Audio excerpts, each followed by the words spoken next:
વિક્રમભાઈને ખબર છે કે ઓલરેડી આ છોકરા હાચા જ છે. કેમ કે એમને ખબર છે, એમને હંમેશ માટે સમાજનું દોભળ્યું છે અને એમને પણ સમાજે વિક્રમભાઈને પણ આગળ લાયેલા છે અને જેને જેને એમને સમાજમાં બહાર કાઢ્યા એ લોકોને સમાજે આગળ લાયેલા છે અને અમને સમાજે આગળ લાયેલા છે. તો આ લોકોનો એક ટાર્ગેટ હતો, જે ગોમના 2-3-4 જણા છે એ લોકોને ટાર્ગેટ કરીને એક મને નેચા દેખાડવાની વાત કરી છે. આજ મેં આખું ગોમ ભેળું કર્યું, આખું ગોમ મારા ફેવરમાં બોલ્યું છે અને આખું ગોમ મને કીધું છે અને ગોમને મેં કીધું કે ભાઈ આપણે ગોમમાં કોઈ દિવસ કોઈ બગાડ કર્યો કે ના. તો ગોમ આખું મારા ફેવરમાં છે, વિક્રમભાઈ બી મારા ફેવરમાં છે, એમને પણ ખૂબ ખૂબ આભાર.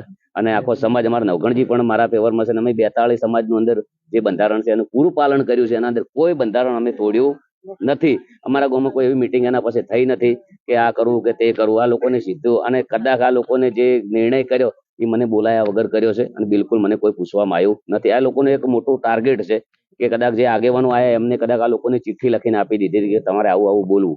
ગામ લોકોને અમારા બધાની એક જ માગ છે કે તમે અમારા ગામના ધજાગરા ઉડાડ્યા છે, તમે અમારા ગામની જે ઇજ્જત લીધી છે, અમને પણ ન્યાય મળે. આજે અમારી પણ ઘણી જગ્યાએ નેચા દેખાડવાની વાત કરી છે. કદાચ ઉઠીને કાલે અમને કોઈ પ્રોબ્લેમ થાય, અમારી જગ્યાએ કોઈ અમારા ઉપર કાવતરા થાય કે કોઈ હુમલો થાય તો ટોટલ જવાબદારી જે આ મને જે બહાર કાઢ્યા છે એમની રહેશે.